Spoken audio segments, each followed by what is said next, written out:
tal? ¿Cómo les va? Bienvenidos, bienvenidas a Juego de Damas. Bueno, yo estoy convencida, creo que es así, que las fechas patrias se viven no como una rutina si uno a través del tiempo las va resignificando. Y como ustedes saben, estamos ya transitando la semana de mayo, que va a desembocar en el festejo del 25 de mayo, que coincide justamente con 10 años, además, del gobierno de Néstor Kirchner, y digo de Cristina, los 10 años de kirchnerismo, podríamos decir.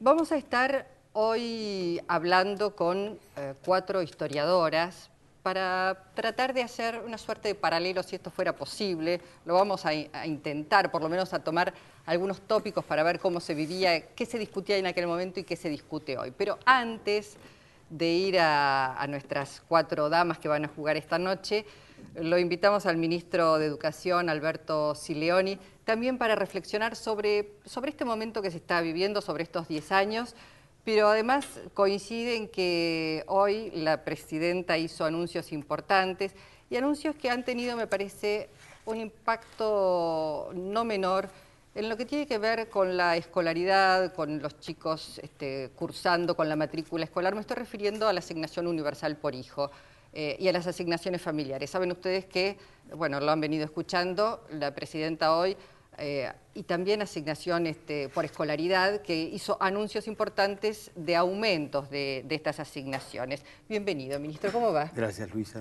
Gracias por invitarme. No, gracias por estar. Digo, no es menor este tipo de anuncios porque han tenido impacto en la escolaridad, las asignaciones, ¿no es cierto? Absolutamente. Nosotros, más allá de lo que uno naturalmente puede opinar por percepciones, hemos hecho investigaciones con varias universidades públicas y todos los datos indican que ha servido para la escolaridad, que ha traído chicos a la escuela, que ha impedido que otros se vayan, que ha mejorado la asistencia, que ha mejorado los consumos culturales de los chicos, que ha mejorado los consumos recreativos de los chicos, que ha permitido que los chicos asistan a la escuela con una mochila más provista. La verdad que todos los indicadores nos dan con que la asignación universal por hijo, yo digo, es una de esas medidas educativas que se toman en otro ámbito. Hay medidas educativas escolares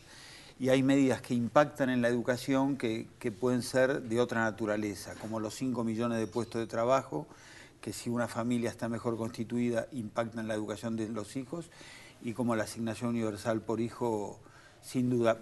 Brevemente, una mamá decía, yo todo el monto de la asignación lo dedico a la educación de mis hijos.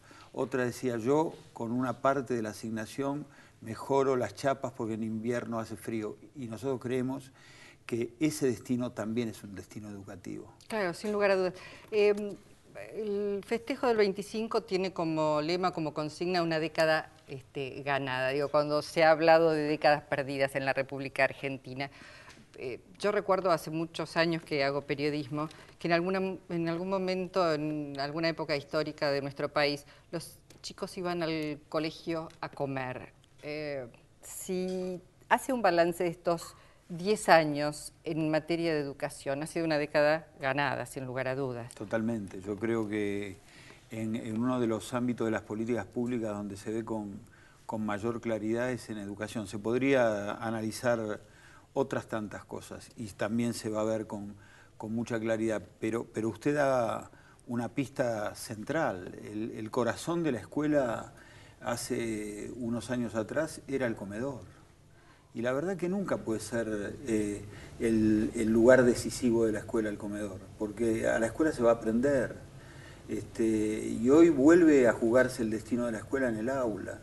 Y no son palabras vacías, es la realidad. Por supuesto todavía hay chicos que van a la escuela a comer, pero no con esa necesidad desgarradora de hace algunos años que era justamente la competencia central de la escuela. Y era la competencia trabajar en cuestiones eminentemente sociales y los educadores eran acompañadores sociales y despiojaban a los chicos. Esto hoy... se ha transformado. Se ha transformado, la escuela vuelve a tener una dignidad material, cada vez hay más libros, en las escuelas públicas ya hay 2,5 millones de netbooks. No estoy diciendo, porque tampoco lo dice la presidenta, que hemos llegado, nunca un ministro va a decirle a nadie hemos llegado, porque felizmente todos los días y cada época corre el horizonte. Y nos falta mucho y tenemos deudas y hay cosas que todavía nos enojan y nos avergüenzan.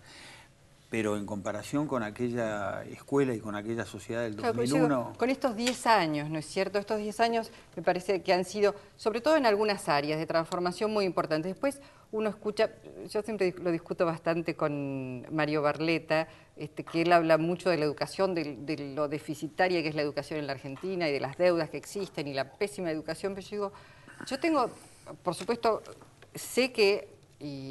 que hay todavía mucha deuda y muchas cosas por resolver en materia de educación, pero creo que realmente, como nadie se ha avanzado, estoy pensando que usted va a viajar el lunes a Entre Ríos, ¿no es cierto? A Paraná.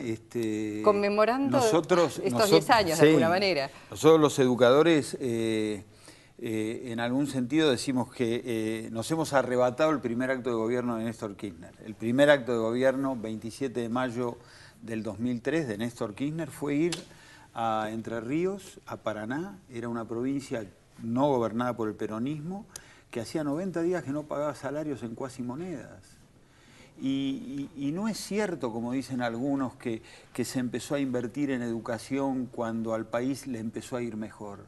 El 27 de mayo al país no le iba bien. Si bien había habido 1 o 2 trimestres de mejora, anteriormente 1 o 2 trimestres de mejora económica, todavía el país, en palabras de Néstor, ¿se acuerda? Decía, estamos en el infierno. Sí. Bueno, la primera decisión, y yo digo, allí no hubo ni un documento escrito, pero fue como una declaración de Paraná, que un presidente le dice a la sociedad que la educación va a ser el centro de las políticas públicas. Por eso, y amablemente, algún día me gustaría discutirlo con Barletta, porque Barletta viene del ambiente universitario, y cuando fue rector, la inversión en educación universitaria era 1.800 millones de pesos. Hoy la inversión en educación universitaria es de 22.000. Hemos duplicado el PBI universitario de 0,5 a un poco más de 1.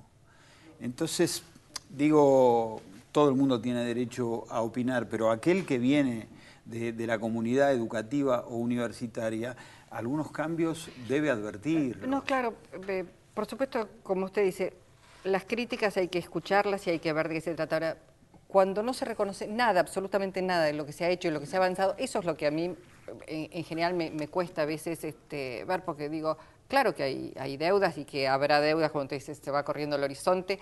Alguien que accede a un derecho quiere más derechos y totalmente, está bien que lo... Con toda propiedad y con todo derecho, para decirlo exageradamente, por supuesto, pero esta es una agenda infinitamente distinta a la Agenda 2001. Claro. Hay algunos problemas que continúan, pero en otro grado. Hay más chicos en la escuela, hay más inversión en la escuela, hemos recuperado la escuela técnica, hay 70 millones de libros, hay 2,5 millones de netbooks, hay 9 nuevas universidades que dan satisfacción al 90% de los chicos que cursan en muchas de ellas, son primera generación de estudiantes universitarios. Ahora, ¿hay deudas? Claro, tenemos que seguir mejorando los aprendizajes, todos los chicos que empiezan el secundario lo tienen que terminar. Nos estamos proponiendo que en el segundo bicentenario todos los chicos de 4 años vayan a la escuela, pero es un sistema en expansión, más docentes, más alumnos, 22% más de estudiantes universitarios desde el censo 2001 al 2010. Esto es objetivamente cierto. Déjeme que le pregunte porque hay un tema que siempre es preocupante porque se trata del distrito que tiene mayor matrícula escolar, que es la provincia de Buenos Aires. Ha habido una reunión, los docentes no están satisfechos con la propuesta, son 400 pesos más de ese 22,6% que ofreció Scioli, pagado en 4 cuotas. Hay nuevamente posibilidad de paro. ¿Qué les dice a los docentes? ¿Qué le dice a la Gobernación de Buenos Aires? Porque mire, hablamos con las organizaciones gremiales, con la mesa gremial, sobre todo con algunos de ellos, hablamos con las autoridades provinciales, estamos tratando siempre de acercar posiciones.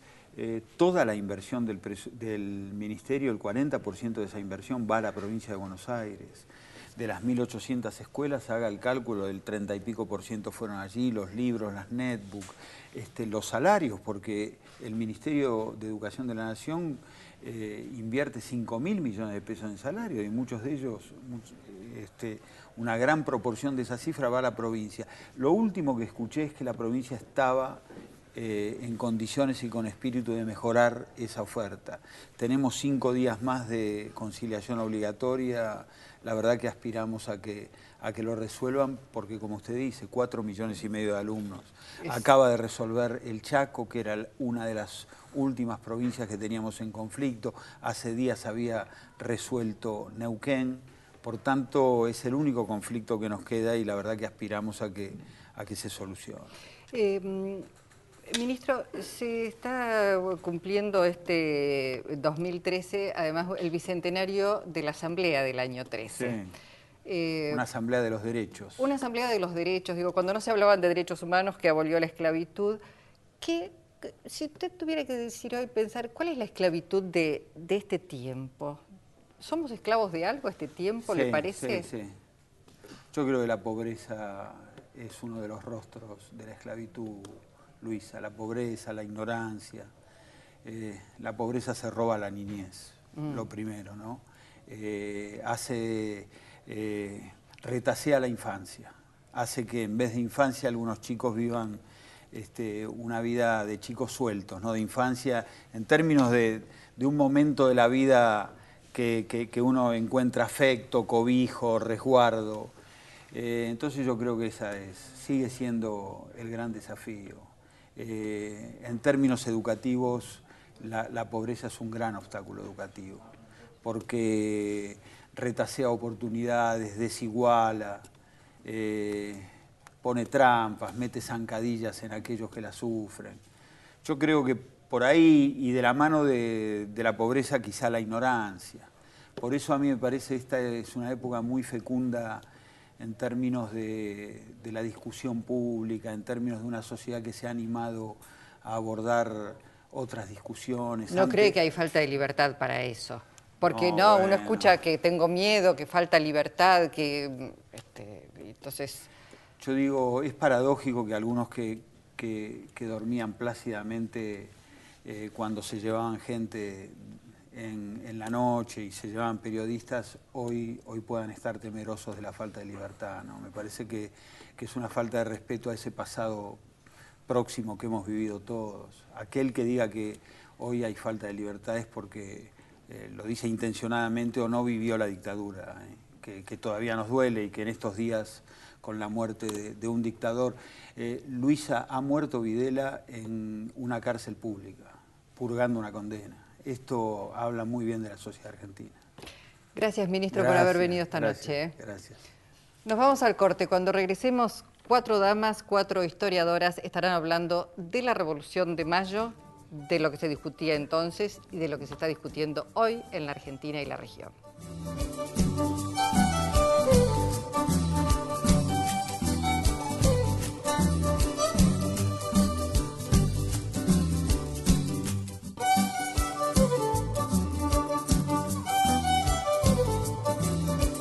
Con Provincia Seguros, elegí la tranquilidad de tener todo asegurado. Llama al 0810-222-2444. Consulta con tu asesor de seguros o en nuestras sucursales. Provincia Seguros, una empresa del Grupo Provincia.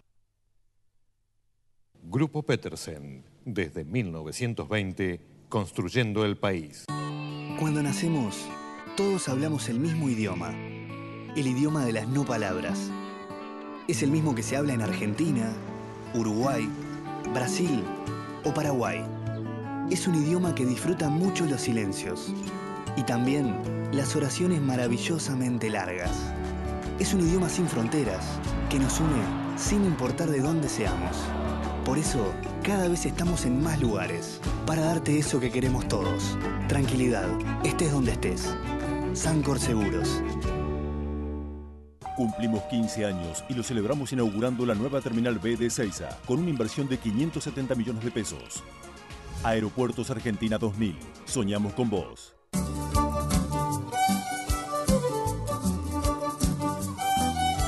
En Laboratorios Bagó, el compromiso con la calidad permanece inalterable en el tiempo. Recorre largas distancias. No tiene fronteras. Hoy, como empresa argentina, nos llena de orgullo que nuestros productos estén en más de 40 países de todo el mundo.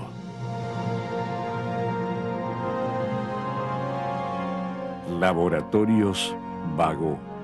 Ética al servicio de la salud. Morón sumó un nuevo servicio de recolección diferenciada de residuos reciclables. Todos los barrios tendrán su día verde. Lunes, Villa Sarmiento, martes, Aedo, miércoles, El Palomar, jueves, Morón, viernes, Castelar. En tu día verde de 7 a 12 del mediodía, saca los papeles, plásticos, vidrios y metales. Municipio de Morón.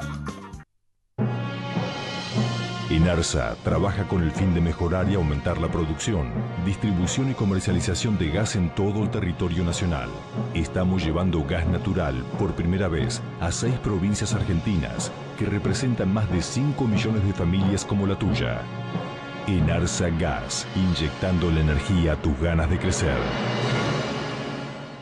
¿Quiénes deben vacunarse contra la gripe? Embarazadas, mamás de bebés menores de 6 meses, niños de 6 meses a 2 años, personas con enfermedades crónicas u obesidad, personal de salud y mayores de 65 años. Para ellos, la vacuna es gratuita en centros de salud y hospitales públicos de todo el país. Vacunate. Es bueno para vos, es bueno para todos. 0800-222-1002. Argentina, un país con buena gente. Presidencia de la Nación.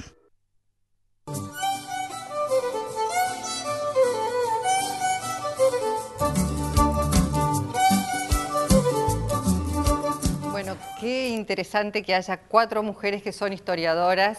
Una de ellas es escritora, todas en realidad son escritoras, son historiadoras que han escrito, han hecho mucha divulgación sobre la historia argentina, pero digo, porque la impresión que tengo, y es solamente una impresión, vamos a ver si esto es así, es que había poca participación de las mujeres en aquella Revolución de Mayo de 1810. ¿Será así realmente? Bueno, hay mujeres para contar la historia, cómo ha sido la historia, cuál fue la participación de las mujeres, qué se discutía en 1810 y qué se discute 200 años después. Las vamos a presentar. Nos acompaña esta noche Leticia Manauta. Leticia, gracias por estar aquí esta noche. Beatriz Bragoni, muchas gracias. Lucía Gálvez, Lucía, bienvenida. Y Emma Cibotti. Gracias a las 4 por estar aquí. Bueno, ya tiramos el primer disparador. ¿Participaron las mujeres? ¿Cómo participaron en aquella revolución, si es que participaron? Emma. Participaron. Participaron. Lo que pasa es que comparar con hoy es casi imposible, Luis. Hay un abismo. Bueno, hay 200 años en donde las mujeres han hecho un camino, yo diría, más que un camino, una carrera prodigiosa. Y 20 millones, voy a decir, de mujeres, somos 40 y... Por eso, y no solamente en la Argentina, claro, en toda la región. La presidenta es mujer, digo, es inimaginable la comparación. Pero sí hay que decir que para el contexto de época, las mujeres criollas, las mujeres del Río de la Plata, tuvieron una actuación destacada porque ya la habían tenido en las invasiones inglesas. O sea, en realidad, hombres y mujeres, hombres obviamente, más que mujeres, pero mujeres también vienen empujados por la propia acción que han llevado a cabo durante las invasiones inglesas. Esta es una revolución con civiles en armas, un pueblo en armas, que esto no sucede en el resto de la América Española. Las juntas son fenómenos muy de cúpulas en el resto de la América Española. Acá es popular, es más democrático. Ahora, en fin. Yo digo, sí. A ver, sí. Quería... perdón, Lucía, dale. Sí. Pues, no, quería reforzar lo que decía ella. Bueno, estaban muy preparadas por las invasiones inglesas. Habían mostrado su fuerza, hasta habían salido a pelear con armas. Entonces ya, y el clima que había era clima de libertario, digamos, ¿no? De todas maneras, me parece que también es muy interesante proponer lo siguiente, que la participación femenina y de las mujeres en ese contexto tiene que ver con una situación que fue de un cambio medular en el orden social que proponía la revolución. Y aquí ese cambio y que son realmente, la revolución instala un nuevo tiempo, una nueva lógica, una nueva forma de pensar la política y el poder, cruza la sociedad, cruza las familias y cruza los grupos sociales. Por lo tanto, la política pasa a ser una cuestión de vida cotidiana y entonces la política se instala como tema de discusión en las casas, en las familias y están muy conmovidas esas familias en ese contexto por una cuestión que es medular, que la revolución instala no solamente un cambio en las reglas del juego político, sino que introduce una novedad para muchos, que en Buenos Aires las invasiones inglesas, como dice Emma y Lucía, tienen un antecedente importante, pero que al expandirse en el conjunto de la geografía de lo que era el viejo virreinato del Río de la Plata, va a introducir una nueva dimensión que es la guerra. Y la guerra va a afectar la vida de las familias, la vida cotidiana, porque si los varones son reclutados para los ejércitos, esas familias, diríamos, van a tener el debut de tener a sus cabezas jefas de hogares de ese momento. Sí, yo quería además agregar que, digamos, la Revolución de Mayo es, va a ser la única revolución en la América Latina durante largo tiempo que no va a ser derrotada por los españoles, pero tiene antecedentes. Y tiene antecedentes donde las mujeres también participaron activamente. Es decir, que la participación de las mujeres no solo se da en Buenos Aires, sino que se había dado ya en las revueltas de Tupac Amaru en el Alto Perú y de Tupac Katari en lo que hoy sería la zona de Bolivia, pero que en ese momento era parte del Virreinato del Río de la Plata. Allí hay una experiencia de participación de las mujeres no solamente acompañando o ocupándose de ser jefas de hogar, sino de combatir. Digo, el personaje más destacado de esa, podemos decir, es Juana Zurduy, ¿no? Y en Buenos Aires se da una participación que a veces en los recuadros de los libros escritos en la mayoría de las veces por los hombres, aparece Mariquita Sánchez de Thompson, digo, que generalmente no se cuenta que era una rebelde antes de la revolución, digamos, porque se negó a casar con el quien había elegido su padre, pero que además es una mujer que participa activamente, no solamente canta el himno, sino además la cantidad de mujeres, mucho menos de familia, que no eran de familias destacadas. Quería agregar algo que vos dijiste. Había una tradición entre las indígenas, las incas, también de pelear. También. Y Micaela Bastidas peleaba a veces al lado de Tupac Amaru. Y Micaela no solo peleaba, sino que muere junto con... Una terrible muerte, horrorosa. Espantosa, ¿no? Muerte. O sea, los españoles nunca se ahorraron la crueldad con las mujeres que participaron de la liberación de América en su conjunto. Bueno, ¿qué creer? ¿Hay algún paralelo que se puede hacer? ¿Qué se discutía en aquel momento y qué se discute hoy? ¿Se discuten cosas similares? ¿No se discute nada que tenga que ver con lo que se discutía? A ver, se discuten cosas similares porque todavía se pulsea la relación entre varones y mujeres por el poder. Entonces, bueno, ellas son las primeras.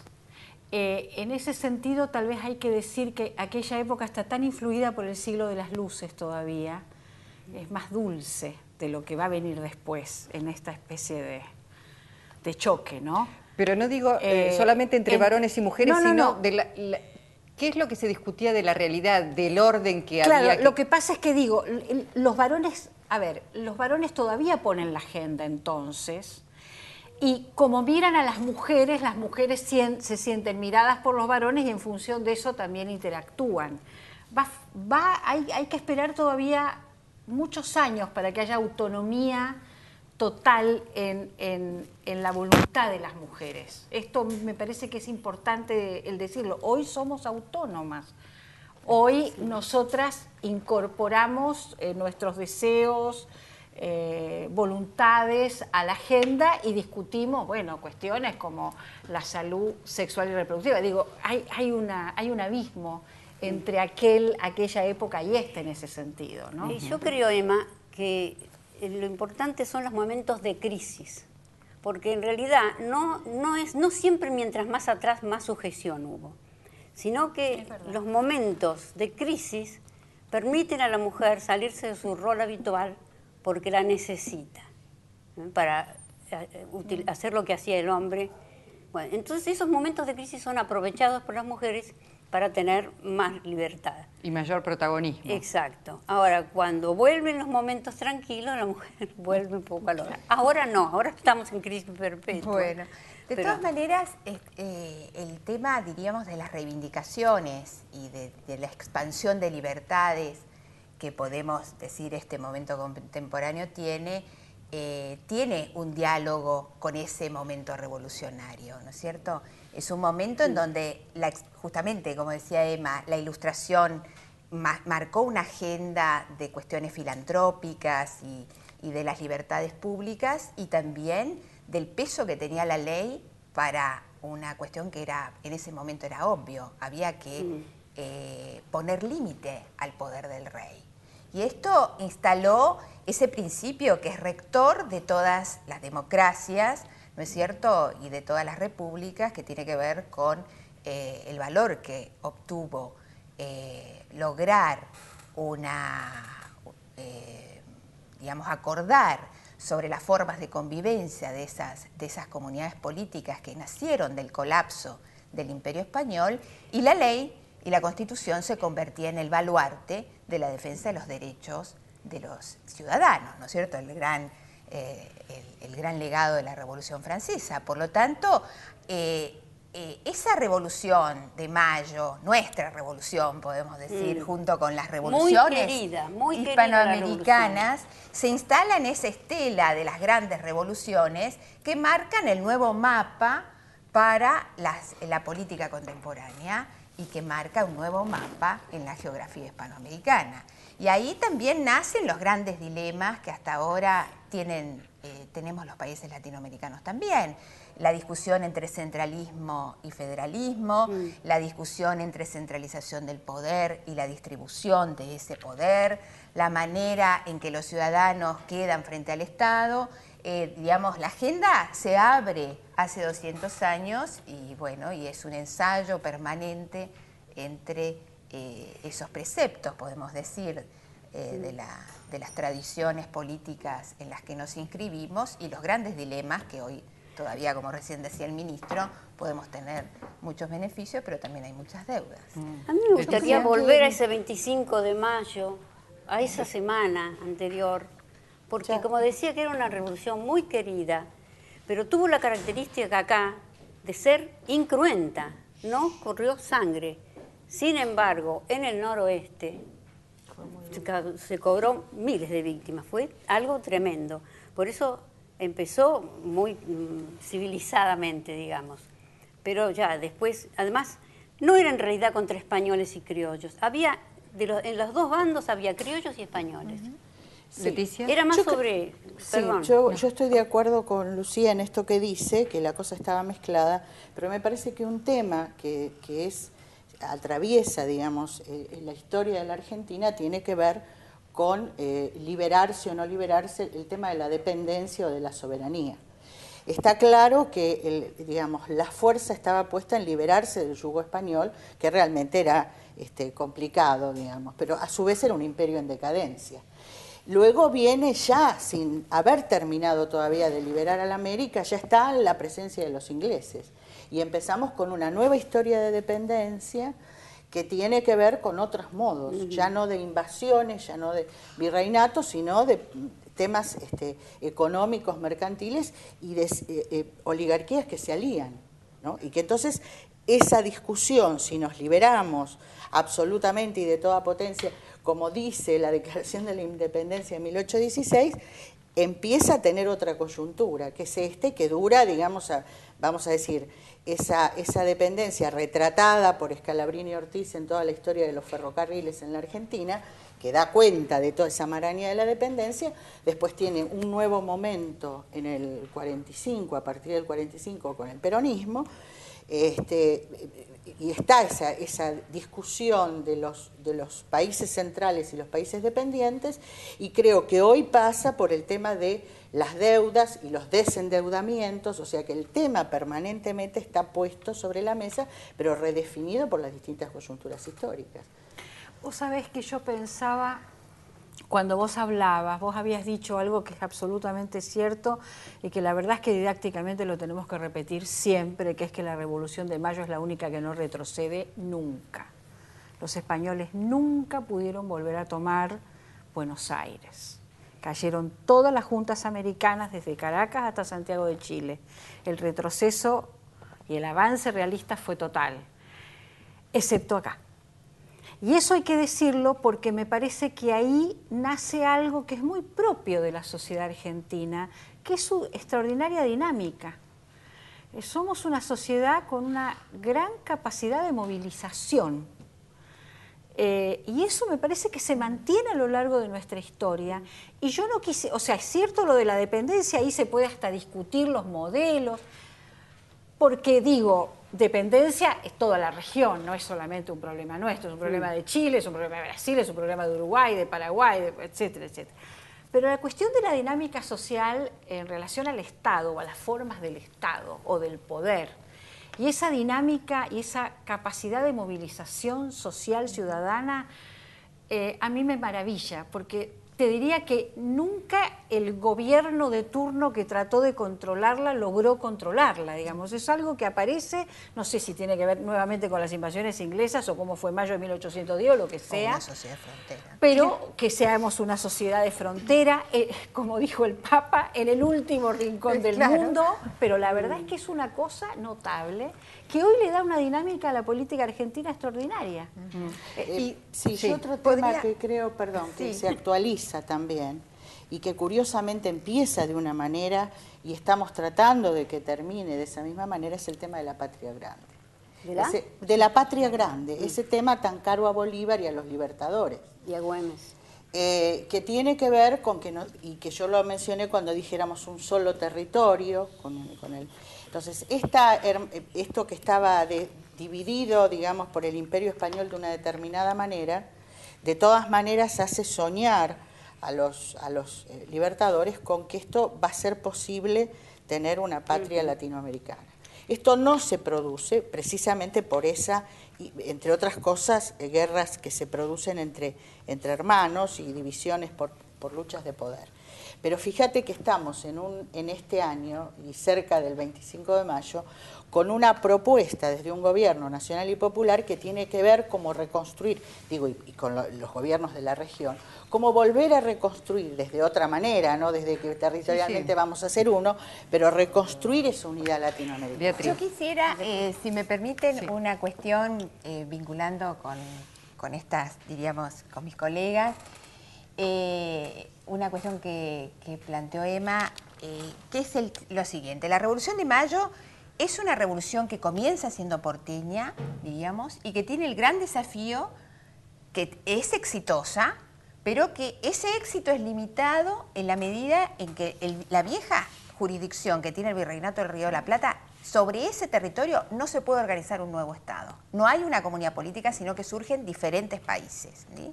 Ahora, esa revolución que nace en Buenos Aires tiene el gran desafío de hacerse legítima al conjunto de los pueblos del interior. Y ahí es un forcejeo Hay que de esperar 6 años más, y de soberanía. 1816. Bueno, pero es que justamente 1816 muestra una geografía de las Provincias Unidas en donde las provincias del litoral no están, ¿no? No está Santa Fe, no está Entre Ríos. ¿Y por qué no están? Porque justamente hay un desafío a esas Provincias Unidas del Río de la Plata en donde están desafiando ese poder. ¿Por qué? Porque hay diferentes formas de entender el poder y la organización de esa política. A ver, Lucía, ¿qué quería agregar? Sí, porque hay algo que casi nunca se dice y que es muy importante para entender nuestra idiosincrasia, ¿no? no era una España, España eran dos. Y los criollos también, estaban los absolutistas y los liberales. Al principio, cuando vencen los liberales están venciendo, por ahí se hubiera parado esta guerra entre hermanos, que era una verdadera guerra civil. Y, bueno, no se paró porque las cartas que escriben tanto San Martín como Belgrano, escribían a sus amigos, como era Tristán, era amigo de Belgrano. Claro. Y la Serna era amigo de San Martín, y le escribía, tratemos de evitar la guerra. Bueno, eso yo quiero, podría en los minutos que nada, no queda nada, quedan 2 minutos, nada más. Sí, ya sé, es siempre escaso. ¿Cómo creen que en estos 10 años no es un tiempo histórico para leer ya porque estamos inmersas en este proceso, pero ¿cómo imaginan que se van a leer estos 10 años? ¿Que se van a leer? Yo creo que se van a interpretar, a leer, a pensar en función de la recuperación democrática a partir de 1983. O sea, yo creo que están metidos en los 30 años de democracia. Yo creo que sí, que son 10 años específicos, es un trayecto de esos 30 años, hay 10 años específicos, pero yo estoy convencida de que no se los va a interpretar por afuera de ese proceso más global, me parece. Yo creo que estos 10, si bien rescato el tema de los 30 años de democracia, porque es para nosotros un milagro, después, sobre todo a los que tenemos mi edad, es un milagro, que hemos vivido de golpe en golpe y de dictadura en dictadura, pero yo creo que estos 10 años tienen un valor específico que pasa, te digo, por situaciones que me parece que son claves. Una es salir del infierno económico. El segundo es los esfuerzos por la inclusión social. El tercero es el tema del desendeudamiento, que esto nos ha dejado mucho mejor parados. Y otro tema que me parece importantísimo es aquel descolgar los cuadros que terminó efectivamente con un dictador preso en una cárcel común y con una sentencia. Bueno, hay mucho más, no, porque nos sacan del aire. Nos sacan del aire. Creo en los milagros. En el 16, si tenemos un papa argentino, 2016 volvemos no y seguimos discutiendo. Entonces. Gracias. Bueno, lo siento. Bueno, nos reencontramos en una semana.